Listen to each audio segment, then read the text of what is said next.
დიდი ამბითი ზეიმეს გამარჯვება.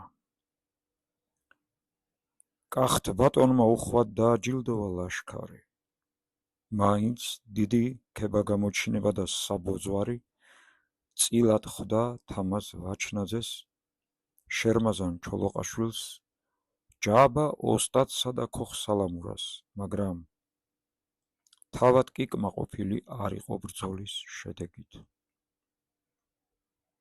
მთისაფთარს ყურკუდი დავაჭერით, თათ ჭვანგები დაუმტვრიეთ, მაგრამ თავი ვერ მოუკვეთეთ, თავი კიდევ დაეზრდება ბრჭყალები. სურხაი შამხლის ხელიდან წასვლას ნაღლობდა ბარის ბატონი. ახლა მხოლოდ დიდი ბრძოლა ორ გზის მოვიგეთ, შეურიგებელი მოშურნე უფრო გავაავეთ. მაშინ კი შამხალი ხელთ რომ გვეგდო, თას გავარიგებდით, ზურგსა და მოკავშირეს გავიჩენდით. უხსნიდა იგი გამარჯვების ნადიმზე დასწრებულ ბირკინს. ნანადიმევს კი კახთ ბატონმა შეხ დარუბანდელ ფაშებისა და სხვა წარჩინებულ თურქთა ნაშოვნი თავები განჯას ჩაგზავნა.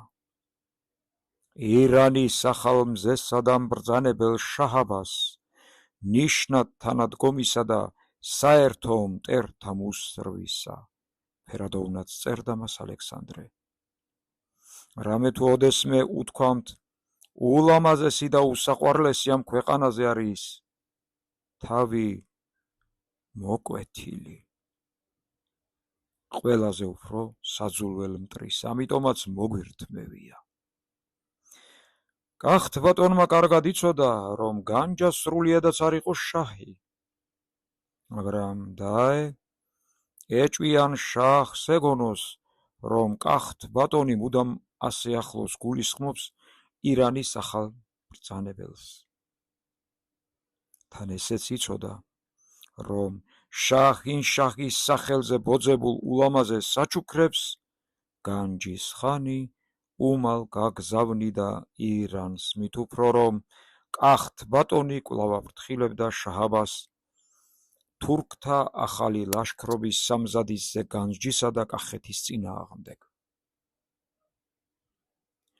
ლაშქრის დათხოვის შემდეგ რემში ავიდა ალექსანდრე. აქაც სრული სიწყნარე და ზეიმ განწყობილება დახვდა. ყადორზე ვერც გადმოსულიყვნენ ლეკნი. ანდერმან ვახახიშვილის გუნდს პირველ მოსვლაზევე გაებრუნებინა მომუხტურნი. ალექსანდრემ ახლა სარდლებიც დაასვენა. თავად კი ძველ საქმეებს მიუბრუნდა. პირველ ყოვლისა ზოსიმე ბერდიდი იხმო. მოძღვარო ჩემო, რუსთ ელჩები დიდი ხანია უკან გაშვებას მთხოვენ. ყველაფერი თავისი თვალით ვანახვე. ჩვენი ძალაცა და სისუსტეც, თავგანწირვაცა და ვარამიც, ახლა მათი გაშვების დროა, ჩვენი ელჩებისაც. პირველ ელჩად ვისმითად პირებ? ყაფლან ვაჩნაძეს. კარგია, უმალ დაეთანხმა ალექსანდრე. მით უფრო რომ საშამხლოს გზასა და საკითხს ყველაზე უკეთი ცნობს. ზოსიმე მიხვდა, რომ ალექსანდრესაც დიდი ხანია ყაფლანი ჰყავდა შერჩეული, მხოლოდ ამოწმებდა თავის არჩევანს. გუნებაში მოუწონა კიდევაც სიბრძნე. დანარჩენიც სულ მალე გარიგდა. ყველაფერი უკვე ნაზრი და გამზადებული აღმოჩნდა. რუსთ ელჩების ბოლო დარბაზობას ალექსანდრემ ნუგზარ ერისთავიც დაასწრო. ხელმარჯვნივ მოისვა და ჩრდილო გზის საკითხი ნუგზარის სახელით და სავალით მოაგვარა. ისევ არაქვსა და ხევზე ირჩიეს უკანა გზაც. ამჯერად ჯვარნაფიცი ხელდებულების სიგელისა და თეთრი კეისრის სახელზე მდაბლად მირთმეული არზა საჩუქრების გარდა, ყაფლან ვაჩნაძეს აგრეთვე მიჰქონდა კახთ ბატონის პირადი საჩუქრები და მოკითხვის ბარათი უგრძეს მოხსენებით. მეფის მეჯინებე თუხუცეს, ცოლის ძმასა და ნაცვალს ყაზან აშთარხნის სამეფოებში და მათაქეთა ქვეყნებში. დიდ ბოიარილს ბორის გოდუნობს. ხოლო ზოსიმე შთაგონებით ცალკევე იყო გამზადებული საფერო საჩუქრები და ეპისტოლე მოსკოვისა და სრულიად რუსეთის პატრიარქისადმი ქრისტიან მეფე ალექსანდრესაგან და ალავერდელისაგან წარგზავნილი. ხელშინაურად კი ჯაბა ოსტატი თავის მხრივ წერდა ჩოხობს. ზაზას არაერთი კალამი მოაცვლებინა, ვიდრე თავისი გულითადი მოკითხვა და გრემელი ოსტატების სალამი წვრილად არ დააწერინა ჭაბუკს. ერთი ტიკი კახური საფერავისაც გაუგზავნა. კახთ ბატონმა ყაფლან ვაჩნაძესთან გააყოლა კირილე ბერი, ყურშიტა ჩერქეზი, საბამ დივანი და შესაფერისად მხლებელმსახურნი, გზის სახსარი და ცხენ ხორაგიც ბლომად გაატანა. რუსი ელჩები ხომ წყალობითა და საჩუქრებით აავსო, ზაზა კი ამჯერად კახეთში დატოვა. ცოტა გალახდეს მოზარდი. ახლა სპარსული და თურქული უნდა ისწავლოს. ასე უპასუხა ზოსიმეს, მაგრამ ზოსიმე აქაც მიუხვდა მეფეს. ზაზა უკვე მისი პირმშოს და ჩაგრული ერეკლეს გულის მესაიდუმლე მეგობარი გამხდარიყო. მათ შორის ისეთი სულის ძმობა იყო წარმოშობილი, როგორიც მხოლოდ თანატოლ და თანახვედრად შეტრფიალებულ მოღერებულ ჭაბუკებს ახასიათებთ ხოლმე. ერეკლეს ქორწილი კვლავ ჰაერში იყო გამოკიდებული და მამამის გულმა ვეღარ უქნა შვილისათვის მეგობრული ნუგეშიც წაერთმია. კიდევ ერთი ძველი ელჩიონის წევრთაგანი დარჩა კახეთში. იგი კი თავად ითხოვდა არზებით ყველა შეაჯერა, რუსთ პირველ ელჩიცა და კახთ ბატონიც. უკვე მოუხუცდი, დრო ათბილს სამყოფელიც ვნახო. რუსთ ჯარი უჩემოდას კარგად იბრძოლებს. თავნება კაზაკებიც მომიტევებენ. მე კი ამაზე უმჯობეს ქვეყანას ვეღარსად ვნახავ. ამ სიბერეში და მარტო ხელობაში ერთადერთი შვილობილიც აქ ამყავს. ჩემი ადგილიც აქ არის. და როგორც კი ორი უმხრივ დასტური მიიღო, უმალ გატეხილ ქვევრს ეახლა და ახარა. რაღა თქმა უნდა გზად ღვინის რიგს გულმოლხენილა და ჭაშნიკ ჩაუარა. ხოლო ბაზრის ტალღები მერმე ამბობდნენ, მათე ნოგერინის კახეთში დარჩენის ამბავი ისე გახარებია გატეხილ ქვევრს, რომ ჩაძახება მოძახებაში გვერდიც კი უცვლიაო. გამგზავრების წინ ალექსანდრე მეფემ როდიონ ბირკინი მარტო იხმო და ზაზას დახმარებით დიდხანს ესაუბრა. კიდევ ერთხელ დაუდგა თავდებად, რომ რუსთ მფარველობის მალი და სახელოვანი გამოჩენა ყოველ ქართულ სამეფოს თუ სამთავროს პირს ჩრდილოეთისაკენ აბრუნებინებდა. მერმე ზაზა დაითხოვა და საიდუმლო სავალით დილეგში გაიყვანა ბირკინი. პირველ ელჩი უსიტყვოდ მიხვდა, რომ ეს კახეთის მეფის მხრივ უაღრესი ნდობის გამოხატულება იყო. ქარაგმა გახსნილად ეს ნიშნავდა, რომ რუსთ ხელმწიფისაგან არავითარ საიდუმლოს აღარ ფარავს კახთ ბატონი.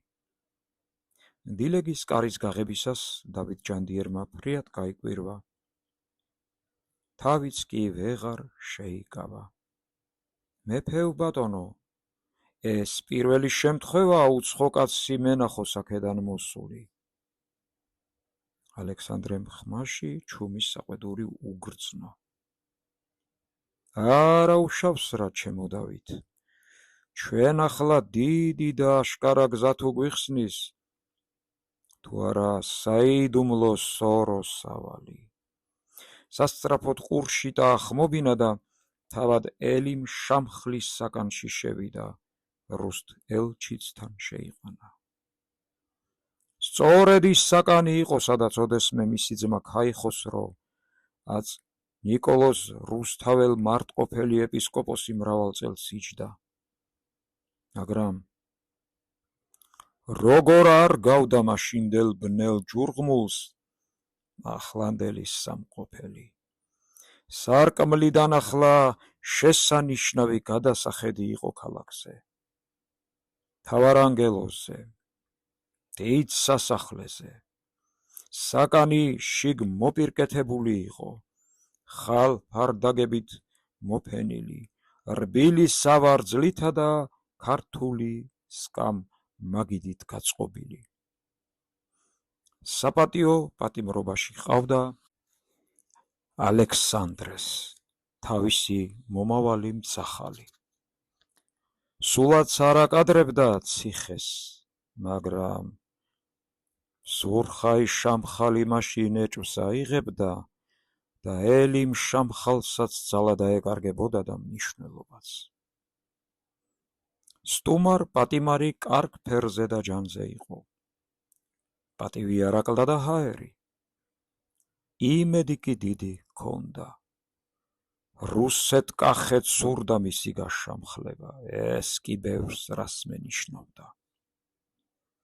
თარჯიმნად ყურში და იწვიეს.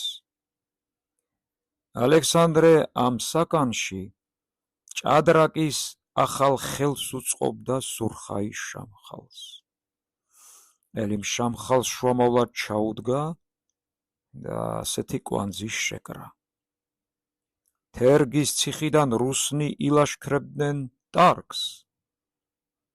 სურხაის შამხლის კრაზანების ბუდეს აიღებდნენ. სამხრეთიდან ალექსანდრეს კახნი მისწვდებოდნენ თასა და ორთა სურვილითა და ძალით ელიმს გაადით შამხლებდნენ.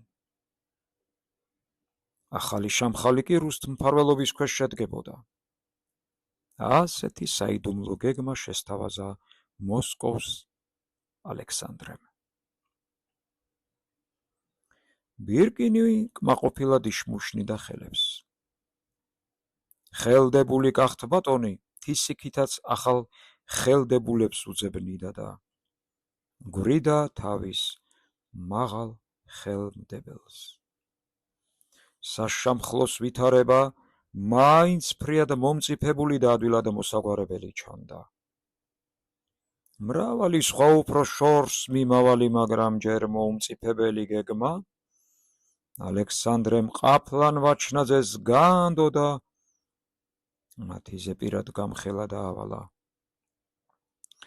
ერთ-ერთი მტკივნეული და ფრთხილად მოსასინჯი საკითხთაგანი იყო კონსტანტინეს შაჰაბასთან მძევლობიდან რუსთ მეშვეობით გამოხსნა.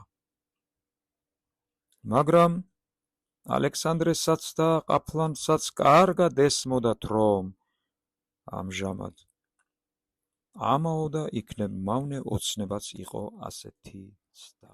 ნამარიობებს დიდი ზეიმითა და იმედებით გაისტუმრა ალექსანდრემ რუსი ელჩები. კახ ელჩიონიც თან გააყოლა. ნუგზარერის თავმა თავად გააცილა, არაგვიდა მთა გადაატარა. ხევში შიოლახევის ბერი შემოეგება და დაარიალამდე მიაცილა. იქით კი დიდი საშველ და უდგომელი სიგრძის ჩრდილოგზა იწყებოდა. ჯერ რუსთ ელჩობის კვალ ნატერფალი არც იყო ამშრალი, რომ განჯიდან აუგის მთხრობელი მოუვიდა ალექსანდრეს. ფარხათ ფაშა არზრუმელი დიდი ლაშქრით მოსდგომოდა განჯას. ზარბაზნებით შეუდგა ციხის ნგრევას, მთხრობდა განჯელი შათირი. ჯავად ხანიკი შაჰინშაჰის სახელითა და მოთხოვნით კახეთის მფლობელისაგან სასწრაფო დახმარებას ითხოვდა განჯისა და კახეთის კარის განუყრელობისა და უმტეხლობისგან სამტკიცებლად. ალექსანდრე მეფეს ეს განუყრელობა არაფრად ეპრიანებოდა, მაგრამ კახეთის კარის უმტეხლობისა და გამტკიცების საქმე ყოველ მხრივ ფრიად ცუდ გარემოებაში ექცეოდა. თურქების შავი აჩრდილი, რომელიც სამცხეს უკვე განუყრელად დააპატრონებოდა, ქართლი მერეც სულ უფრო და უფრო ჯიჯგნიდა და ზალავდა. ახლა კახეთსაც უშუალოდ ადგებოდა. მძვინვარე საფრთხეს უქმნიდა. ისევ ხმალი შეირტყა ალექსანდრემ, მაგრამ ეს კი იცოდა, რომ თურქთა რჩეული სპა შამხალ დაღესტნისა ან შექ დარუბანდელი ნარევი და თემ-თემ ძველკობურად ნაკრებაყჭურვილი ლაშქარი კი არ იყო. თურქულ ზარბაზნებს კახეთის ძველი ციხე-კედლები და ჯაბას ზამბულაკები ვერ დაუდგებოდნენ. მაინც შეჰყარა ლაშქარი, მოსავლის გალეწვაც არ აცალა გლეხებს. იმედის შიკრიკებიც აფრინა განჯას. გულს უკეთებდა ჯავად-ხანს, თორემ ლაშქრით იქ ჩასვლა არც უზრახავს. გვიანიც იყო და მეტად სახიფათოც. ხოსროვ ჩაუშის არ გაშვება, შამხალ დარუბანდელების კახეთზე თავდასხმის შემდგომ ღია მტრობის საბუთად თურქებს მაინდა-მაინც არ გამოადგებოდათ. ყოველ შემთხვევაში თავს სამართლებელი ჰქონდა ალექსანდრეს, ხოლო განჯას თავისი სპით ჩასვლა დიდი თურქეთისათვის ომის გამოცხადებას ნიშნავდა. ასეთი ღია სვლა კი ჯერ შეუძლებელი იყო. განჯის ციხის კედლები თურქთა ზარბაზნების მოძალებით უკვე საეჭვოდ ზანზარებდნენ და ხრიალებდნენ. ხოლო რუსტ-კახთა ელჩები სადღაც უსაშველოდ გაუთავებელ ჩრდილო გზაზე ვიდოდნენ. არც შაჰ-აბასის მწე ლაშქარი იყო ახლოს. ისევ ხორანთას ჩადგომა იზრახა. ირანმა თუ გაიმარჯვა, უმალ გამარჯვებულს მივეხმარები. თუ თურქებმა და ელჩებს მიუგზავნი. თუ დასჭირდათ, მეტი რა გზაა, დარუბანდის გზასაც აღუთქვამ, თუ კი დამჯერდნენ ამას. გული გაკაწრა ამ ბოლო ფიქრმა. საყდარში წავიდა. მხოლოდ გიორგი ბატონიშვილი იახლა. გულმოდგინედ ილოცა და შვილიც ალოცა. და მართლაც, ვიდრე მტკვარ იორ ალაზნის ხერთვისში ჩაიყვანდა ლაშქარს, უკვე განჯის დაცემისა და ირანელთა დიადი მარცხის ცნობაც მოვიდა. ჩვენ თავგზას რაღაც საზომი აქვს დაკარგული. კარგზე კარგს ვერ იტყვი და ცუდზე ცუდს. აისა და უის ამბავი ერთდროულად გვჭირს. შაჰ-აბასის მეზობლობა ვერაფერი სიკეთის მომასწავებელი იყო, მაგრამ მას ლუკმა მივეცდა ჯერჯერობით მაინც გავაძღე. ეს ახალი ფოცხვერი კი ახალ ლუკმას მომთხოვს. გულჩათხრობილად ფიქრობდა კახთბატონი და რჩხილი რომ ჩაეშლებოდა ფიქრს, მისი სიშიშვლე შეაძრწუნებდა. ამ ლუკმაში თავის შვილებს ანგარიშობდა გულშეძრული მამა. ესეც ალაზნის სასწორი. არ გამოდის ერთდროულად სრულიად ქართველობაც, კახთმეფობაც და ოჯახის მამობაც. ერთ-ერთის ხარჯზე ხდება ბოლოს და ბოლოს დროებითი გამორიგება. გონებორორის ხარჯზეც. ვაგლახ და ვაგლახ. ერთდროულად სამ დინარეს ჩადუდუნებდა ალექსანდრე და ხან მტკვარზე იყო მისი ფიქრი, ხან ალაზანზე, ხან იორზე, მაგრამ არც ერთგან არ იყო პასუხი.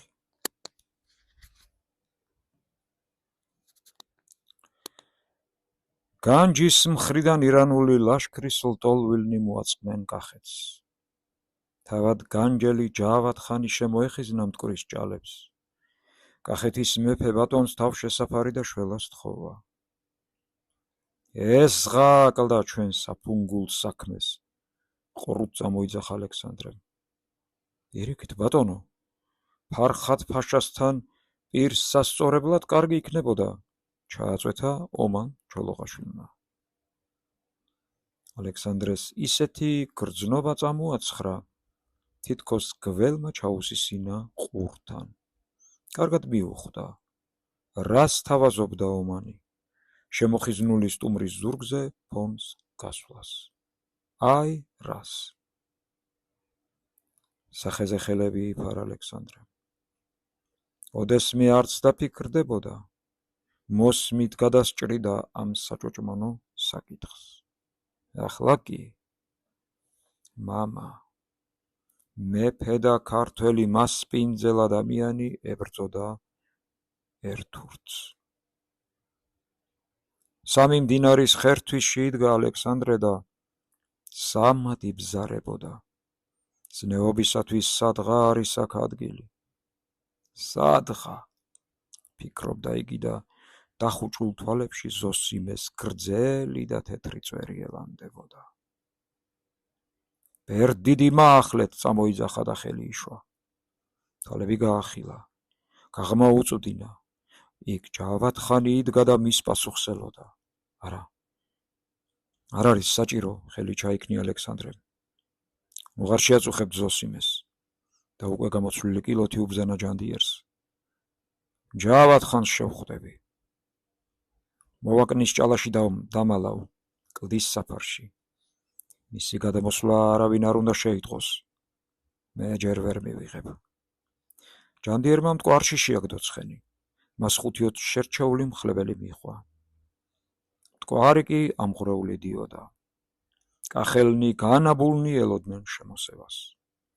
დროშის მპყრობელნი და სარდალ მოურავნი პირდაპირ სამკალიდან და კალოებიდან, შემწიფებულ ბახილნარიდან თუ შეთვალულ ვენახებიდან გზავნიდნენ მეომრების ახალ-ახალ ჯგუფებს სამი მდინარის ბანაკში. დიდი თავადები და წარჩინებული მოხელენი ცალი ფეხით ბანაკში იყვნენ.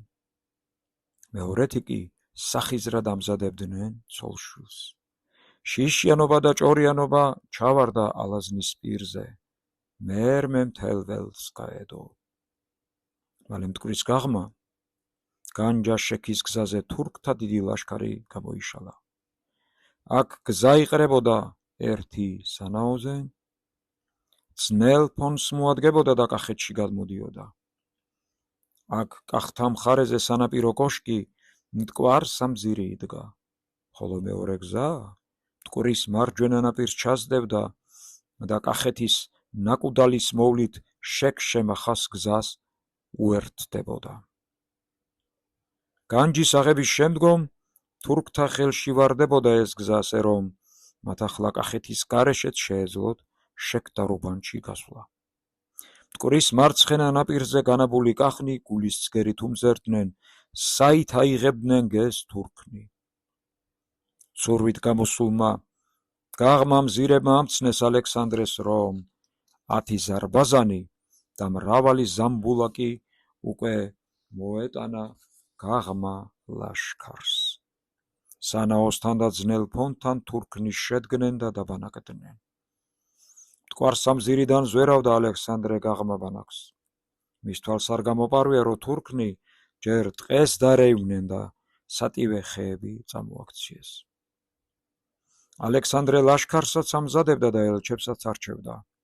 უფრო კი ელოდა და ყოყმანობდა, რადგან არც ლაშქრობასა და არც ელჩობას არ უჩანდა იმედის პირნი. შუადღისას გაღმიდან დაიქუხა ზარბაზანმა და ყუმბარა მტკვარ სამზირის თავს გადაუარა. მაგრამ შემდეგმა ყუმბარებმა უკვე ზედა მაშიყულები შეუნგრიეს კოშკს. ალექსანდრემ ჩუმად უტია მტკვარ სამზირს, ხალხიც ფარულად გააცალა. მაშეგრე არც მატყობინებს რას წაც? ელჩებს თქვენგან ელის, ბატონო, ყრუდ მოახსენა შერმაზანმა. ვიცი და ვარჩევ. ახლა იყოს საჭირო გაიძვერა. ყოვლად გამოქნილი, გველთევზასავით ლელვერდი და გლისპი ელჩი. ისევ ომან ჩოლოყაშვილზე შეჩერდა. მე ვერ მიმტრობს, საქმეს კი სხვაზე უფრო გასჩარხავს. გეაქნილობა დიდი აქვს და პატივმოყვარეობის საშოვნელზე არც თავმოყვარეობაში აწუხებს. შეურაცხყოფასაც სხვაზე უფრო აიტანს. წვლილვით ფიქრობდა ალექსანდრე და უკვე სანახევროდ გადანგრეულ მტკვარ სამზირს უმზერდა. მიმტკიცებს. ძალას მიმტკიცებს, აგლახისედაც ვიცი. მტკვარს ზურგის შეაქცია და ბანაკიდან ომან ჩოლოყაშვილი ახმოვინა. ვიდრე ომანი ახლებოდა, მტკვარ სამზირი თითქმის მიწასთან იყო გასწორებული.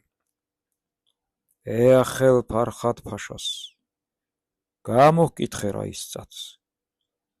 და ხედე რის შემძლეა.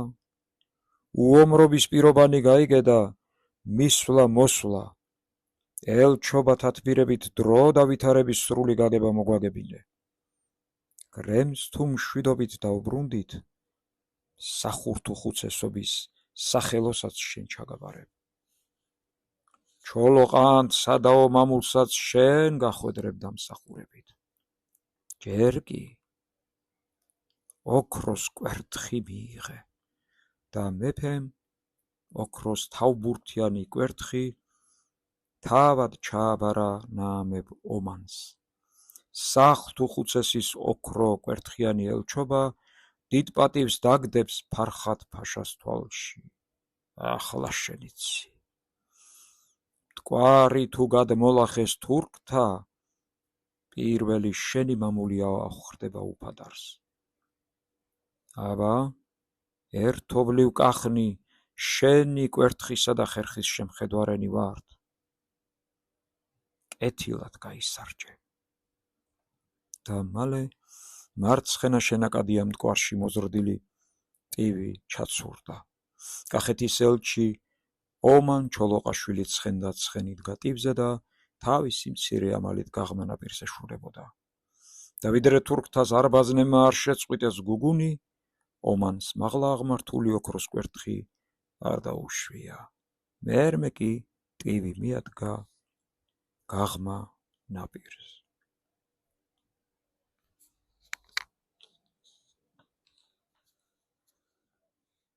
ფარხად ფაშა თურქთა ბანაკში არ აღმოჩნდა.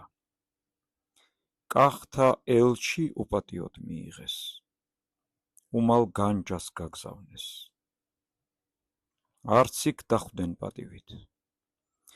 სასახლეში, სადაც ამას წინად ჯავად ხანი შაჰ-აბასის სახელით გამგებლობდა, ამჯერად სახე ჩოფურა და გრძელხელება ფარხად ფაშა ფეხმორთმით იჯდა და გრგვინავდა.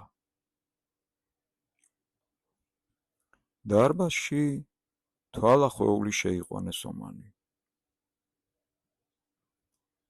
აბა, ხოსროვ ჩაუშ, ჯერ შენი კერძია. მოესმა თვალახვეულს და ვიღაცამ კვერთხი წასტაცა, გულშიაც ხელი ჰკრა. მე ელჩად მოვსულ ვარ, წამოიძახა ომანმა და თვალსახვევი ჩამოიგდო.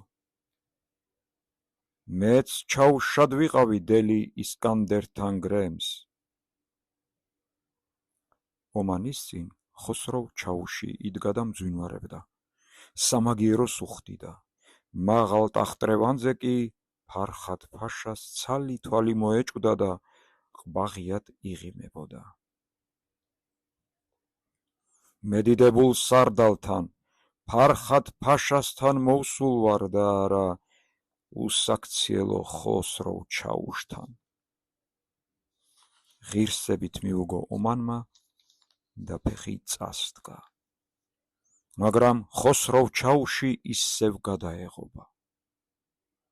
ხოხვით მიგიშვებ, ფერხთით შესძახა მან და წვერში ხელი წავლო.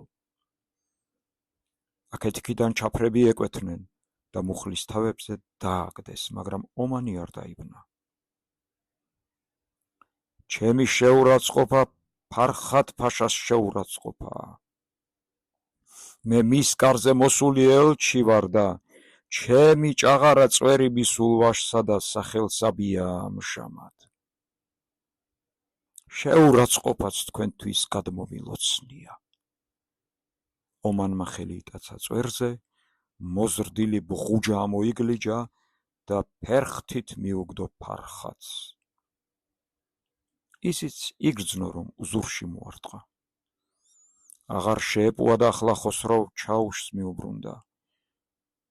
სახელდაკარგულ ჩაუშის გონს მოსაყვანად კი ქართულად ასეთი ანდაზა ითქვა. ბედაურის ვერ მომრევი უნაგირს ამაოდ ეჯაჯგურებოდაო. ხოსროვ ჩაუშმა კვერთხი აღმართა დასარტყმელად, მაგრამ ფარხად-ფაშამ წარბები შეჰკრა. ევალა, მართალია, აყენეთ, ხელი აუქნია ჩაფრებს. ხოსროვ ბეი, ისევ ჩაუშად გაჰყვები ამ საპატიო მოხუცს კახ ისკანდერთან. ჯერ მუხლის თავები დაგიკოცნოს თავისი დიდებულებით. მერმე ჯავად ხანის თავი მოგართვას. მერმე ჩემს ერთადერთ სიტყვას ეტყვი. მძევალი. ახლა კი მოусმინოთ, რა შემოსთვალა. მაგრამ ახლა ომან ჩოლოყაშვილმა დაიფასა თავი. ახლა ვერაფერს მოგახსენებთ. ასეთი სახით ჩემს ხლებას ვერ გაკადრებთ, დიდო სარდალო. აშლილ წვერზე და სამოსზე მიუთითა და უკან დადრკა. ფარხად-ფაშამაც შეიფერა პატივი. გააცილეთ, შესაფერისი პატივი ეცით. და ვიდრე ომან ჩოლოყაშვილს პატივსასცემდნენ მექისენი, მესტუმრენი, პირის ფარეშნი თუ სხვანი, მან უკვე თავისი ძველი ნაცნობები, განჯელი სოვდაგრები, ირანელნი, სომეხნი თუ ქართველნი, დაატრიალა და ბევრი რამ უკვე იცოდა. უმალ ფარული მაცნე და ომანური სიტყვა აფრინა კახეთს. ავად მიმიღეს.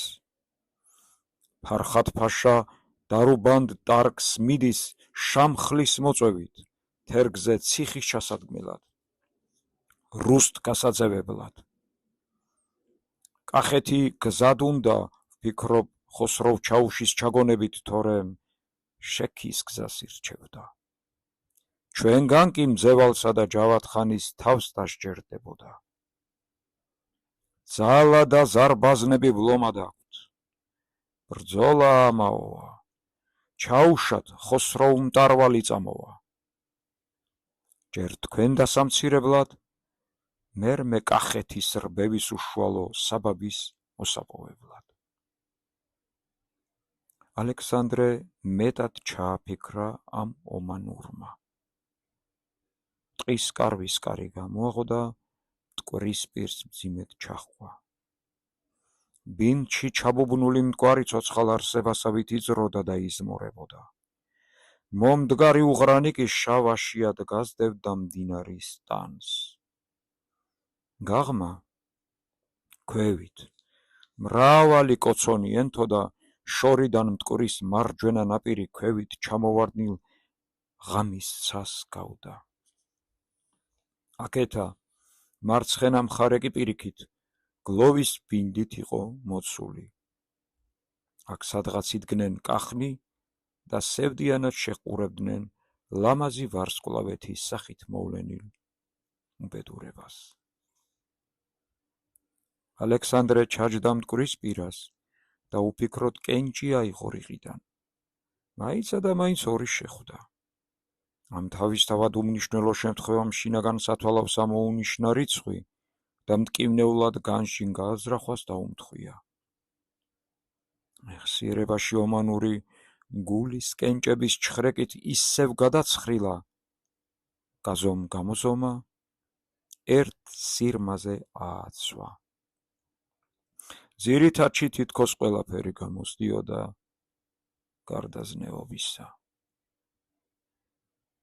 ახლა რაღაც აზომია და ორივ კენჭი ტყუპად მტკვარში გადაჰყარა. ოდნავ ჩაბოხებული ნაშხეთის ხმა მოისმა. ფიქრს ესეც იყო. ღრმა ადგილია და როგორც ამ ფიქრის გაგრძელება ჩუმად წამოიძახა, ორივ ერთად. ერთი მეორეს ათანაბრებს და აბათილებს. ზნეობისათვის კი კიდევ არ რჩება არც დრო, არც საშუალება, არც ადგილი.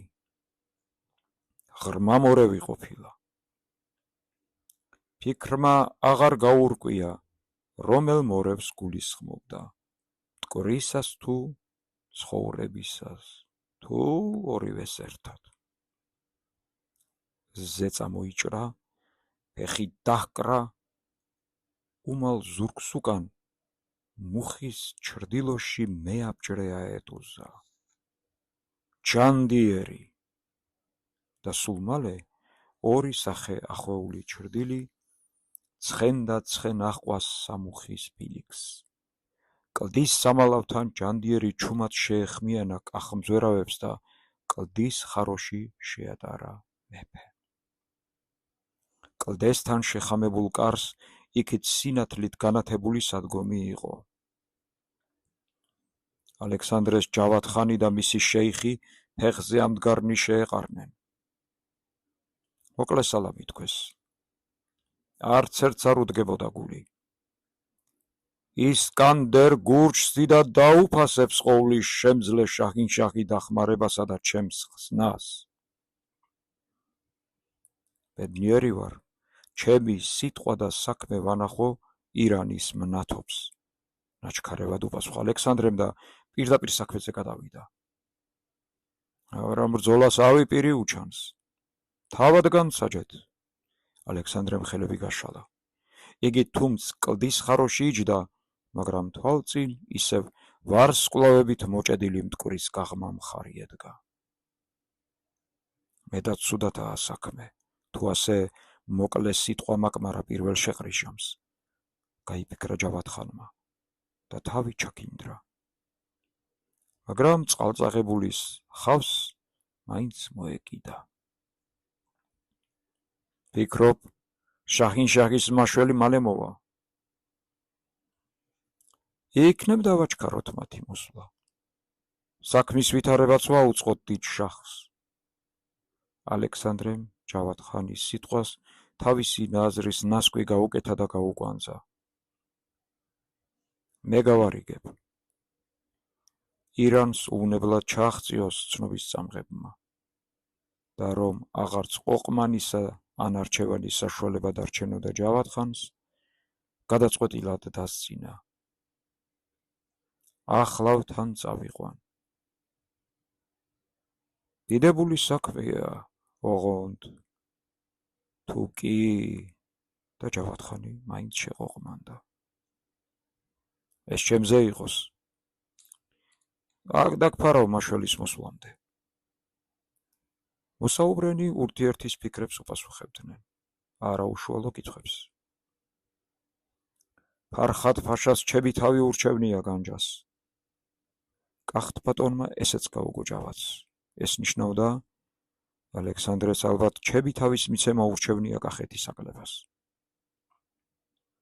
მანაც კითხვა დაუპასუხა კითხვას.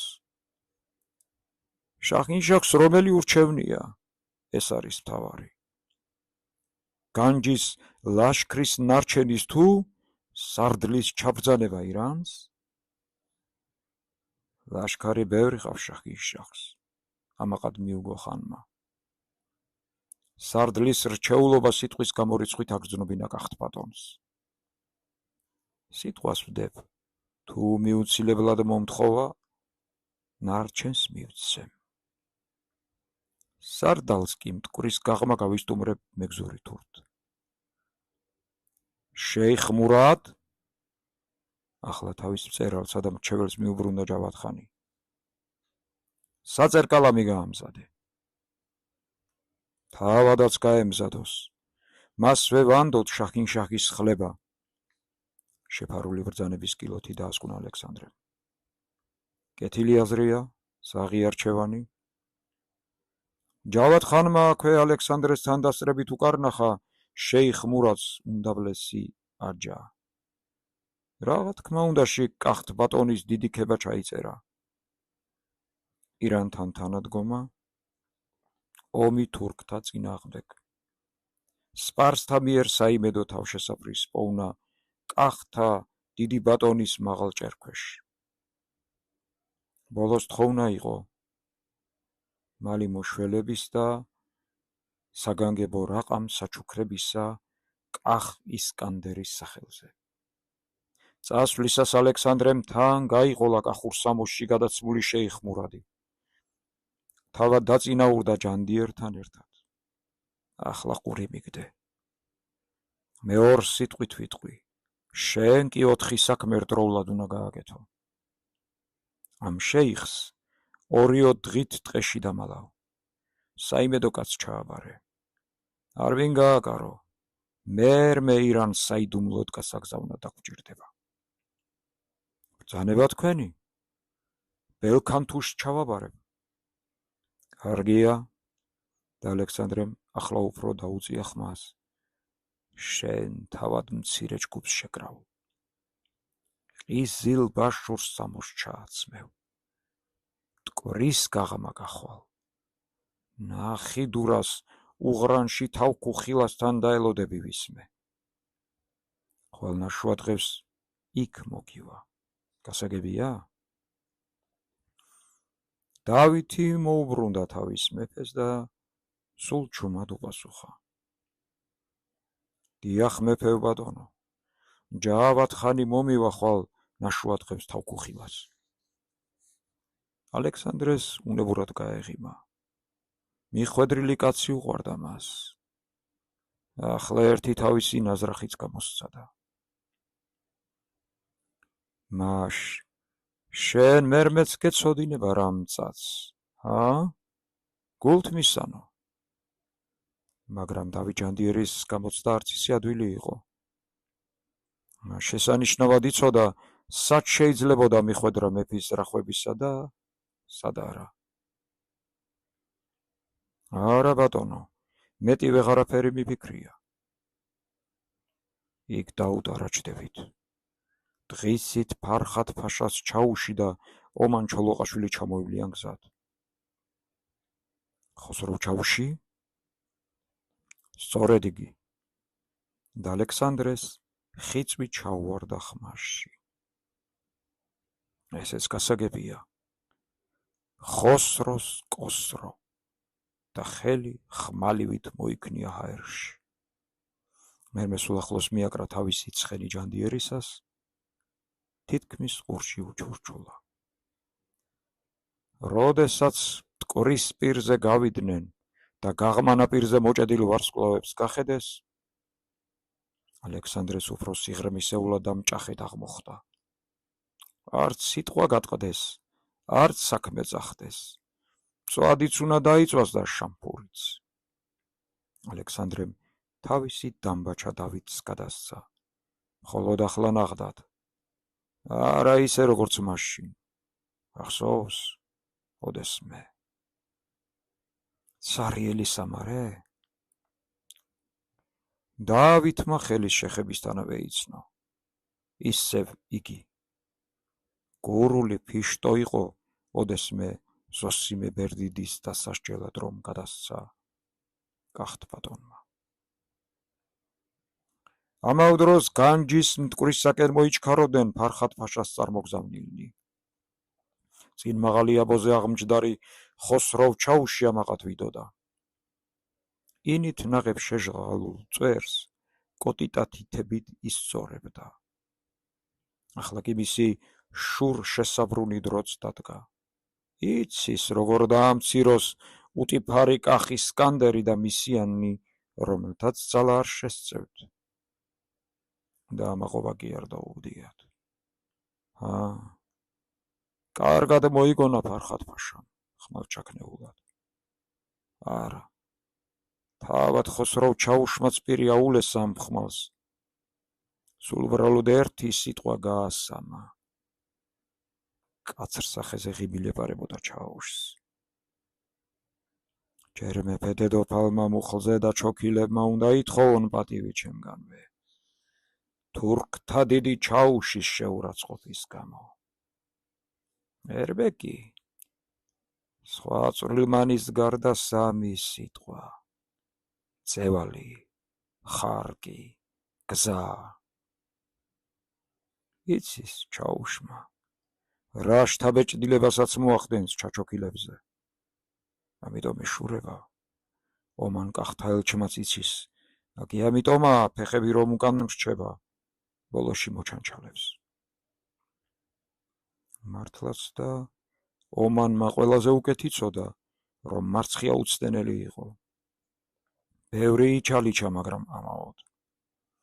ფარხად ფაშა ხოსროვ ჩაუშს გზავნიდა და მცირებით მონანიების დასამოწმებლად. ხოლო ფარხადი და ხოსროვი კი არა. თვით ხონდქარი შაჰინშაჰი და თეთრი კეისარი თავს რომ წასდგომოდნენ ალექსანდრეს და მის ამაყ დიდებულს, მუხლებზე ვერ დააჩოქებდნენ.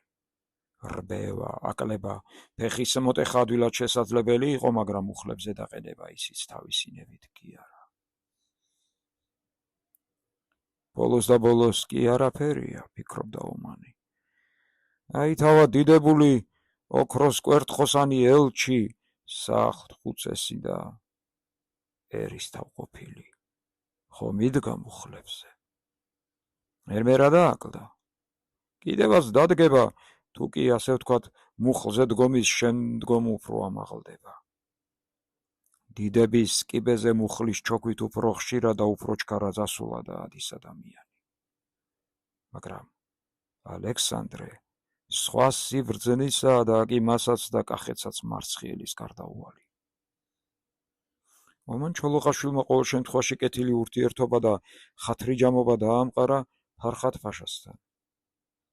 ერთი-ორი საღი აზრით ჩააწვეთა სარდალს, კახეთის შინად მდგომარეობასა და თავისი ასე ვთქვათ მომავლის შესახებ. არა, კახეთისათვის ყოველ მხრივ და გულწრფელად გაისარჯა.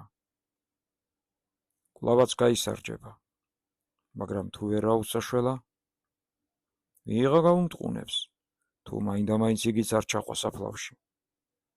გარდუვალი მარცხი კი თავისი სურვილის წინააღმდეგ, მაგრამ თავისი ფეხით მიყავს კახეთში. მტკვართან დაათენდათ. ომანმა ფარულად გაიხედა გაღმა და იქ გარდუვალი მარცხი მომხდარად იანგარიშა. არა, გულზე კი შემოაწვა, მაგრამ ალექსანდრეს პირად მარცხად უფრო იანგარიშა იგი. მას პირადად მიუხედავად თავის წარჩინებისა, მაინდა-მაინც არ უყვარდა მკაცრი და მტკიცე ალექსანდრე. არ უყვარდა როგორც თითქმის ყოველ ერისთავყოფილს. ერთს მოურავობას ეგუებოდა და საქმის შემოbrunების იმედიც ჯერ გადაწურული არ ჰქონდა. არა. ალექსანდრე და მოურავობა თურქთ, რა თქმა უნდა მაინც ერთშია, მაგრამ თუ დამარცხება გარდუვალია დიდმა თავადებმა იქნებ მაინც გამოარიგონ რამე. ლუკმა გავარდეს ჯამში ჩავარდეს. დღეს სიცხე ჩამოწვა და დაღლილი მგზავრები ვებერთელა მუხების ჩრდილებში დადგნენ. დაისვენეს. მზე რომ გადიწვერა გრილზე განაგრძეს გზა ნახიდულისკენ. ირანელთა ძველ, აწ უკაცრიელ ნაბანაკარში ათიეს ღამე და დილის ბინბუნჩივე დაიცრნენ. უჩქარეს. მაგრამ ყოველ შემთხვევაში უფრთხილეს კიდევაც სვლას. ძველთა თავი, ახმახი და გაბედული ორ ჟოღლი, არაერთ გზის ნამყოფი განჯასა და კახეთს, ტყიანში კარგად აკვლევდა სავალს. თავქუხილას მზის სამოსვლამდე მიაღწიეს. დილაბინდის ბურუსში ორ ჟოღლიმ რაღაც ინიშნა საეჭვო. ცხენს დეძიკრა წინ გაიჭრა, მაგრამ იძე მოუვიდა ნახტომი. ზურგს უკან მოესმა თოფის ხმა. რუჯმა ციბრუტივით მოატრიალა ცხენი. თვალი შეასწრო ხოსროვ ჩაუშს, რომელიც მოცელილივით გადმოვარდა მაღალი იაბოდან. ასე მხოლოდ უეცრად მოკლულნი ვარდებიან ხოლმე. მოკლეს? განცვიფრებულად წამოიყვირა მან და თავის მცველებს შეუძახა. გზის პირში შერეული სროლა ატყდა, საფრებიდან გადმოხდნენ ქვეითნი, მათ ცხენოსნებიც მოულოდნელად წამოეშველნენ. ყიზილბაშურმა ქუდებმა და სპარსულმა ზახილმა გაარკვია ორუჯოღლი. დაჰკამაგათა, ჯავად-ხანის ტურები ყოფილა. მაგრამ ვიდრე თავად მისწოდებოდა მომხვდურთ, მისი მცველები ზოგნი დაავარდნენ, ზოგმაც ზურგი უჩვენა და თავს უშველა. გაუგნებული ომან ჩოლოყაშვილი მოშორებით ხის ჩეროში იდგა და ვერ მიმხვდარიყო, საიდან უნდა გაჩენილიყვნენ აქ ირანელნი. მაშველი ხომ არ მოუვიდა ჯავადს? ისე ჩასაფრებას ვით გაბედავდნენ? ეს უკვე ახალი გარემოება იყო, მაგრამ ის გარკვევამდე მაინც გაცლა არჩია. ცხენი უკან შემოაბრუნა, მასაც მოსწვდა ვიღაც. ის იყო ხმალი უნდა ეწვდინა, რომ მოულოდნელად გზა უტია და გაეცალა. ომანმა მეტი აღარ აცდუნა ბედი, უკანა გზაზე გაწვართა ცხენი. მაგრამ ახლა აქაც გაისმა თოფ დამბაჩის ხმა და ტყიდან უკვე კარგად გატიალებულ სახედავზე ბედაური გადამოიჭრა. დიდრულ აბჯარ სამოსიანი მხედარი უნაგირზე უცნაურად ჩაზნექილიყო. მუზარადი გადავარდნოდა. ცხენის მოღერებულ კისერზე უძლურად ჩაეკიდნა თავი და ათვრახიანი ხელი. ჯავად-ხანი. იცნო ომანმა, უნებურად შესახა. ამ დროს ოტებული ორუჯ ოღლიც წამოეწია ომანს. დანახვაზე და გაგონებაზე დამბაჩა იმარჯვა და ცხენ მიჰყვა ჯავად-ხანს. ჯერ დამბაჩა დაახალა, მერმე მოკლეზე უყელა გამფრთხალ ბედაურს. ეკალბარჩი მისჩიხა. როცა მისწოდა, ჯავად-ხანი უზანგზე თავყირა ეკიდა. ორუჯმა კეფის თმაში სტაცა მარცხენა ხელი, ერთიც შეათვალიერა. აბჯრის ზურგზე ჯავად-ხანს ორ ადგილას ჰქონდა ნაკრავი ტყვია. ერთი ხომ ჩემია, მეორეს კი რა მნიშვნელობა აქვს? ფიქრზე უსწრაფეთად იშიშვლა ხმალი. ორუჯმა და მკვდარ ხანს ერთი დაკვრით თავი გააცალა. დიდ საჩუქარს მივართ მე ფარხად ფაშას და უკან თურქულ ბანაკისაკენ გახქუსლა. ხოლო როდესაც თურქ-მაშველი მისწვდნენ თავქუხილას, ამუცნაური შეტაკების ადგილას რამდენიმე ირანელ და თურქ მცველთა გვამებს შორის ხოსროვ ჩაუშის გვამიც ნახეს. იმ განსხვავებით, რომ ჯავად-ხანისა არ იყოს, არც მას აღმოაჩნდა თავი. საქმის ასე უეცრად შებრუნებამ გაახარა და გააოცა ომანი. სასწაულია, სწორედ სასწაული. და თუ ღმერთი ამის მოქმედი, მაშინ ალექსანდრე მეფე ზეცის მახლობელი ყოფილა, ფიქრობდა ომანი და ახალ ვითარებას აფასებდა. ახლა კი ხედავდა გამოსავალს. უფრო მეტსაც, კახეთსაც გამოადგებოდა და თავის თავსაც. ომანი, ორუჯოღლი და სხვა გადარჩენილნი ისევ ფარხად ფაშასთან გამობრუნდნენ. ჯავად-ხანის თავი დიდი სიამით მიიღო ფარხად ფაშამ. არზრუმელის ძველი მტერი იყო განჯელი და მისმა მოკვეთილმა თავმა სულ მალე და უმტკივნეულად დაავიწყა ხოსროვ ჩაუშის უთავო გვამი. მით უფრო, რომ იმავ დღეს ახალი ელჩი მოვიდა კახეთიდან. ახლა გორჯას პენდრონიკაშვილი გამოეგზავნა ალექსანდრეს. ელჩს კახეთში გადახვეწილ ირანელთა ასიოდე მოკვეთილი თავი მოეტანა თურქთა სარდლისათვის. ჯავად-ხანი კი გამოგვექცა, თურმე თქვენსკენ მოიჩქაროდა. ხედავ თავად მოუტანია თქვენს ფერხთით დასაგორებლად საკუთარი თავი. მეც ბრძოლები მოუმატე განჯელ ხანსა და ირანელ სარდალს. ფარხად ფაშა ფრიად კმაყოფილი დარჩა, ამასე ვთქვათ მებრძოლთა მომატებით და ალექსანდრე მეფეს მხოლოდ მძევალიღას თხოვა ყოველ მიზეზ გარეშე. ხოლო გზა და ხარკის სიდიდე უკვე სავაჭრო საგნად იქცა. რამდენადაც კახნი თურმე არ უდგანან ირანელთ მხარში და პირიქით ებრძვიან კიდევაც. ხოსროვ ჩაუშის შეურაცხყოფა და ჯავრი კი უმალ დაივიწყა ფაშამ. რა ფასი აქვს იმ თავის აზრსა და შეურაცხყოფას, რომელიც არამც თუ თავის ტანს არაბედ უგზო უკლოდაც დაკარგულა? ომანი და გორჯასპი უკან გაუშვა ფარხად-ფაშამ. უხვად დაჯილდოებული და დაწინაურებული ორუჯოღლი გააყოლა. დიდი თათბირი აქვე მტკვრის ბანაკში მოაწყო ალექსანდრემ. ომანსა და გორჯასპს მოусმინეს. ორუჯოღლიც იწვიეს. ფართოდ გამოზომეს გაღმა-გამოღმა საქმე. ხოსროვ ჩაუშისა და ჯავად-ხანის ასე ბარი-ბარში დაღუპვამ სული მოათქმევინა კახთა, მაგრამ სრული ხსნა, რა თქმა უნდა, მაინც არ იყო. ალექსანდრეს ხო მაინც არ ადგა საშველი. მისი ოჯახის წევრი ბოლოს და ბოლოს მაინც უნდა შესწიროდა ამ ხსნას. კახთ ბატონი ამას ყველაზე უკეთ ხედავდა და ყველაზე უფრო მძიმედ განიცდიდა. მე აღარას ვიტყვი, თუ ჩემგან არის საჭირო მსხვერპლი, დაასკვენით, მაგრამ მე თქვენც ნუ დაიშურებთ მსხვერპლის გაღებას. გამარჯვების პირის მქონე ბრძოლაზე ფიქრით ზედმეტი იყო. მაშა სადამე ერთ-ერთი ბატონიშვილის ბედი არსებითად გადაწყვეტილი იყო. უფრო ნიშანდობლივ, გიორგი ბატონიშვილი იდგა სამძევლოთა რიგში. რუსთ მეფის ხელდებული შაჰ-აბასის მოკავშირე და მძევლის მიმცემი. ახლა თურქთა ვით უნდა მივცემ მძევალი? რა პირით უნდა შევხედოთ ან ერთს, ან მეორეს, ან თუნდაც მესამეს? ბოლო საბუთზე მისჩიხა ალექსანდრე მძიმე პაექრობა. მაგრამ ეს გრძნობის საბუთი იყო და არა ცივად განსჯილი საქმისა და ნამდვილი ვითარებისა. მამისაგან განდგომილად უნდა გამოვაცხადოთ მძევლად წასული. მეტი გზა არ არის, მგონებ, ფრთხილად გამოთქვა აზრი გორჯასპმა.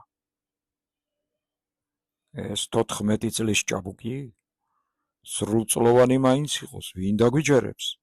ერთიც წამოიძახა შინაგანად შეცრულმა მამამ. ომან ჩოლოყაშვილს რაღაცა ენიშნა ამ მძიმე პაექრობაში. სრულწლოვანი ბატონიშვილთაგანი ხომ მხოლოდ ერეკლე და დავითი იყო. დიდხანს ითათბირეს, იბჭეს, იდავეს კახთა, მაგრამ სხვა გზა საშველი არა იყო რა, ასეც დაასკვნეს. გორჯასპის აზრზე მოდგნენ. ომან ჩოლოყაშვილმა ითავა დანარჩენი. კახეთის გზაზე ხელს ავაღებინებ. დავითათბირებ ფაშას არდალს. ხარკს პირად საჩუქრებზე შევაცვლებინებ. ალექსანდრეს აღარაფერი ჰქონდა სათქმელი. ისევ იწვიეს ორუჯოღლი და მოკლე ელჩობის შემდეგ იგი და ომანი ნავით გავიდნენ გაღმა. ისევ განჯას გაემგზავრნენ. თავჩაქინდრულნი და ბოღმა დალესილნი დადიოდნენ თავის ჩუმბანაკში კახნი. მაინც ერეკლე ბატონიშვილი ხომ სიზმარეული ვიდ და ბორგავდა ტყეში და ვეღარავის უმზერდა თვალებში. თითქოს იგი სრულწლოვანი ბატონიშვილი იყო დამნაშავე თურქთა შემოსევაში ან უწლოვანი ძმის უბედურებაში. ალექსანდრემაც ხელი ითრია. მაგრამ საღამოს პირ ზოსიმეს მისწერა ყველაფერი გაუზიარა და გიორგი ბატონიშვილის მომზადება და მოყვანა მას თხოვა. გრემში დედოფლისთვის კი არაფერი შეუძლია. მას ისიც ეყოფოდა, რომ ციხე-გალავნის ბრძოლის შემდგომ დავით ბატონიშვილი ზერა-ქვერა და ავადობდა. დოსტაქრები ავზნესაც კი უეჭვებდნენ მას. მალფიცხიანობა და სიანჩხლეც მოეძალა. ალექსანდრემ დავითი მაშინვე მამამტეს, ომან ჩოლოყაშვილის ოჯახში გაუშვა უფადარს. ყუდრო და საამო-სამყოფელი იყო დასაწყნარებლად. დავითიც წავიდა და პირს აღარავის უჩენდა. ახლაც, მიუხედავად იმისა, რომ უფადარი მტკვრის პირიდან ერთი დღის სავალშიც არ იყო, დავითი არც გამოჩენილა და მამასაც არ დაუბარებია იგი მტკვრის ბანაკში. როდესაც დაღამდა, მტკვარი ისევ ჩაიგუბრა, ჩაიჩრდილა და ჩაიმურა. თავში შველა კახთა ბატონი ისევ გავიდა მტკვრის პირას. კოდბეზე ჩამოჯდა და შორს გახედა. მეტად შორს, რომ რაიმე დაენახა მრუმის მედი. ფიქრებშიც მრუმი იყო. არც თავის კახეთზე ფიქრობდა, არც ახლა გასაგზავნ უნებურად გულით რჩეულ შვილზე, არამედ უკვე შარშან წინ გაგზავნილ კოსტალაზე. ალბათ კოსტან მირზაზე. და სადღაც სიღრმივ გულ მონარცხებული ფრიალით უფლო ჩამორულ ფიქრებში თუ მტკვრის ტალღებზე ალაზნის ნათლიხების ჭავლი ჭიაფრობდა და ისე ვიცირებოდა. მის მახლობლად ვიღაცა მოგრძალებით ჩაახველა. ალექსანდრე შეირხა. მოიტანე? დიახ, ბატონო. და ალექსანდრეს ფერხთით რაღაც დამორგვილი დაკორდა. მანოდნავ თვალის კილოებით შეხედა ხოსროვ ჩაუშის თავს. გაჭყლეტილი ლოკოკინასავით მიფსკვნილი.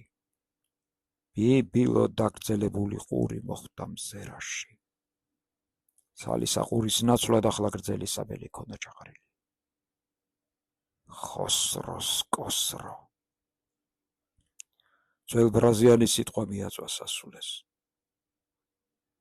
მაგრამ უკან ჩაიბრუნა. ამ მიჯნაზე უკვე გადაბიჯებული ქონდა გულვარაუდი. ახალმა სევდამ გამოუნელა ძველი სიბრაზე და სიძულვილი. ჯავად სტამბოლს წავიდა. ეს ირანს გავგზავნოთ. ასე ჩემო დავით. ვაგორო და აქეთ-იქით გზავნოთ მტრის თავები, ვიდრე ჩვენ თავებსაც ვინმე არ დააგორებს და სადმე არ გაგზავნის. ალექსანდრემ თავი იბრუნა და ისე მტკვარს გახედა. ზოსიმეს ბერულ ჩოხასავით გასუდრულიყო მტკვრის ტანი. მერტო ჩემო. აქ ზნეობა სად არის? სადა? და რადგან ღმერთის დუმდა, ჯანდიერმა შეაწია ჩუმის სიტყვა. ზოსიმობა ადვილია. ალექსანდრობაა ძნელი. კახთბატონი შეირხა. ამ ბინდშიაც, ამ დახშულ ფიქრებშიც ჩასწვდა ეს საოცარი სარდალი. ქონდა ქარი. და ყველა საიდუმლოთა მესაიდუმლე. შეიხმურად ისატყავს. ხომ არაფერი იცი? არაფერი. სრულიად საიმედოა. ბელქან თუ შეახლავს. ეს თავიც მას გაატანე. დაღლილად მიუთითა და მოჭუტული თვალების სულ დახუჭა ალექსანდრემ. იქნებიგი ჩემზე ბედნიერია. გულსა და ტანს აღარ აწვალებს მაინც.